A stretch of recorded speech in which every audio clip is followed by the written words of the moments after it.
In the story of the twin warriors of the Navajo, two young men set out to seek their father, the sun, with the help of the Spider-Woman, who gives them amulets and charms that are promised to subdue their enemy's anger. The twins survive crushing rocks, boiling sands, and even at the house of the sun, they have to get past fearsome dark serpents, winds, and lightning that guard the entrance. However, when the sun emerges, he hurls the twins at spikes, but due to the Spider-Woman's protection, they bounce back. The twins survive the overheated sweat lodge, and as his last test, they're forced to smoke a poison pipe.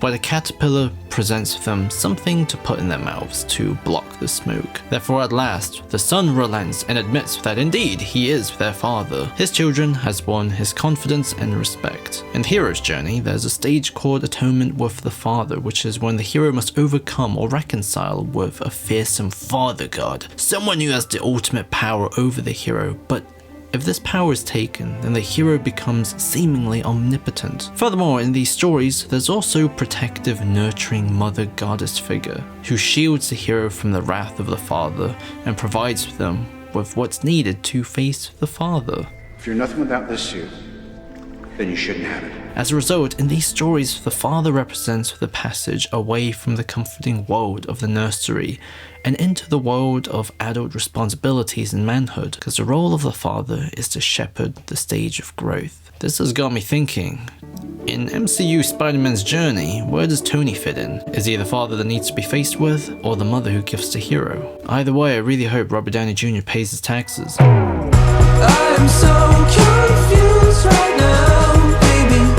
Didn't work for us, didn't work for us. And I guess it's over now, baby. Didn't work for us, didn't work for. The Home trilogy started out with a boy wanting to be a very specific man but finds the humility to accept that he's not ready. Then it's about that boy letting go of the weight of that man in its entirety to tread his own path, which finally leads to him literally meeting the man he would independently become, or men in this case. It's a really nice, simple, but very epic arc, and despite the accusations that the Iron Kid stuff isn't very Spider-Man, it thematically and spiritually does harken back to one of my favorite Spider-Man moments ever, and one of the quintessential examples of who Peter Parker really is. In issue 78, back in Stan's original run, Peter asks for a raise. He's first overly confident. Robbie warns him that JJ's in a good mood today, but he does so anyways, and JJ loses it. So Peter Parker loses it, and they both scream at each other, while the Hobie Brown Prowler watches from out the window. It's a really fucking funny scene, and a classic, oh, it's Peter being Peter moment, where in a good mood, he outstretches what he thinks he can get away with and ruins his own day. It's also basically the opposite of the scene from Spider-Man 2. Peter Parker is not a shy, nice, simple boy, he's a complicated, troubled guy who always wants more from life, and that want is something he regularly has to overcome. A dude defined by his happy-go-luckiness, bad luck, and a bad temper. So on an internal thematic level, Tony represents the rate and direction which Peter is traveling through, a symbol of hierarchy and ambition. He is the raise Peter Parker wants, the attention he believes he deserves, the boss that's always on his mind, and it's the raise Peter Parker always thinks he deserves when he's on a high. Can I please just talk to Mr. Stark? Therefore, on a narratological level, and yes, that's a real word, Tony can be interpreted as the atonement with the father, in the sense that Tony, like the son for the hero twins, was someone Peter had to earn the respect of in order to gain the power to face the world of monsters afterwards. Therefore, Peter's omnipotence comes from the power he has to sacrifice himself, because the Peter who is willing to let go of his friends and any worldly recognition to save reality is not the same kid who got scolded by Tony for ditching everything just to try and impress him. That kid was someone who only wanted recognition, who only wanted profit. I just thought I could work really hard and he would, but... However, on a broader level, Tony is also a motherly figure who gives this boy, Happy Hogan, which sounds really sus, the suit and the lesson in believing in himself, from taking away the suit and having the faith to give him Edith after his own death. But if we see Tony as the mother, then who is this figurative poetic father figure? I'd argue it's time itself. On Tony's side, when Yinsen died, he said, "Don't waste your life." The Iron Man trilogy was a coming-of-age story about a 40-year-old man finding meaning in his life in the last half. First, by deciding to do the hard thing. Effective immediately, I am shutting down The Weapons Manufacturer Division. Then in Iron Man 2, we saw the last rampage of the overgrown baby before his past crimes haunts the man he's become. After the Iron Man trilogy, Tony is all about looking after the next generation. As a futurist, he tried to look after the world as if it was his own baby. I see a suit of armor around the world. Sounds like a cold world, Tony. I've seen colder.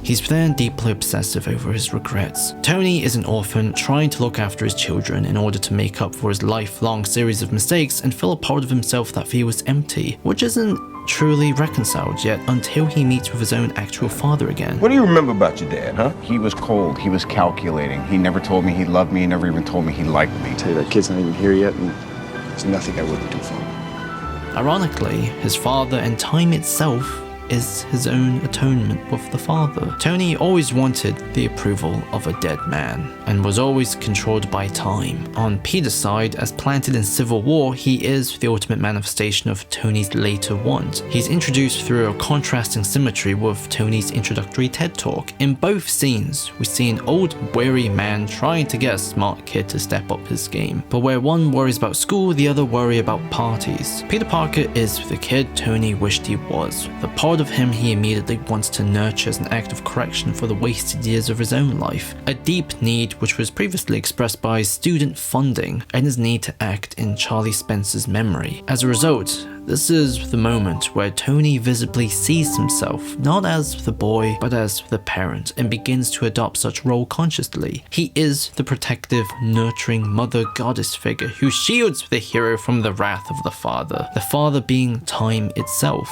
He literally says, My dad never really gave me a lot of support, and I'm just trying to break the cycle of shame. in Homecoming, when he literally scolds Peter Parker, he says, I just wanted to be like you.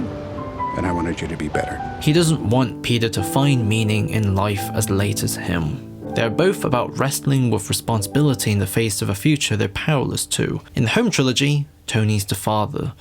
In the big picture of everything, Tony's the mother actually. But where the f does Tobey and Andrew's Spider-Man fit in? There was a very conscious decision to not make them into mentor figures, but instead, Peter 2 and 3 are not the better versions of Peter Parker Tony wished he was. They are the evidence, actually, that Tom has already arrived there. The maturity which Tony had shepherded in him, because they're the men that MCU Peter Parker has surpassed. Unlike Tobey, Tom cares about the lives of his enemies. Unlike Andrew, his grief hasn't made him into a dark and bitter person yet. The Iron Man trilogy was about someone becoming anew. The Home trilogy was about someone finding out who they can really be.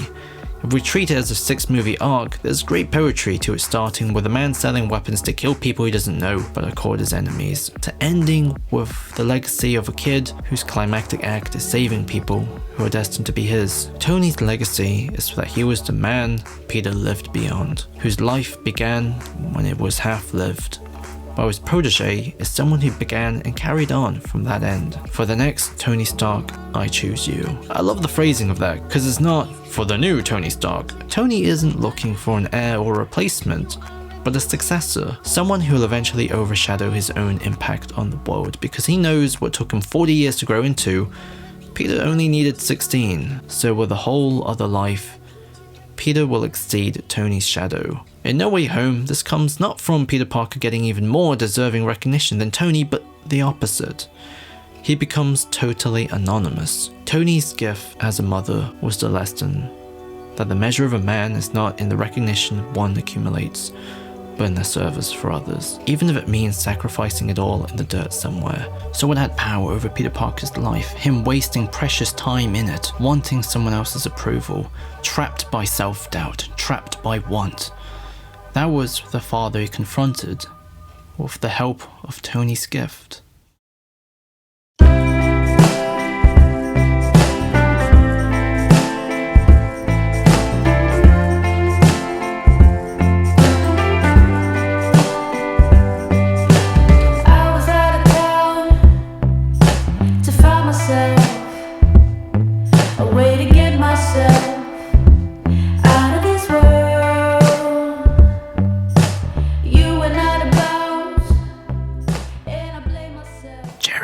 Spider-Man video coming soon.